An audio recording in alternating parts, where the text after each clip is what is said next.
Hi viewers, আসসালামু আলাইকুম। আজকে আমি ঘরে তৈরি করছি চিকেন ফ্রাই। দেখেন কি সুন্দর করে এদিকে ভেজে ফেলেছি। যে যেখান থেকে আমার ভিডিওগুলো দেখেন ভালোবেসে পাশে থাকেন, সাপোর্ট দিন। এটার মধ্যে আমি দিয়েছি গোলমরিচের গুঁড়া, আদা, রসুন, হলুদ, মরিচ, জিরা, ধনে, তারপরে লেবুর রস, chilli sauce, soya sauce, tomato ketchup সব দিয়ে একসঙ্গে ভালো করে মেখে রেখে দিয়েছিলাম।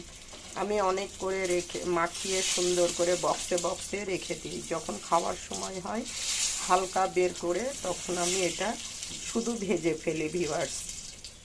দেখেন কত সুন্দর হয়েছে। আর ভাজার সময় কর্নফ্লাওয়ার আর ময়দা একসঙ্গে মিশিয়ে, এই যে এটার মধ্যে হালকা লবণ, গোলমরিচের গুঁড়া আর কর্নফ্লাওয়ার আর ময়দা দিয়ে এটাকে ভালো করে মেখে এটাতে আমি ভেজে ফেলেছি। দেশ ও দেশের বাইরে যে যেখান থেকে আমার ভিডিওগুলো দেখেন ভালোবেসে পাশে থাকেন, সাপোর্ট দেন। আর আমার চিকেন ফ্রাইগুলো কেমন হয়েছে অবশ্যই অবশ্যই কমেন্টে বলবেন। যদি আমার রেসিপিটা আপনাদের একটুকু ভালো লেগে থাকে তাহলে অবশ্যই আমার রেসিপিটা আপনারা বানিয়ে তৈরি করে খেয়ে দেখবেন। অনেক টেস্টি ভিউয়ার্স।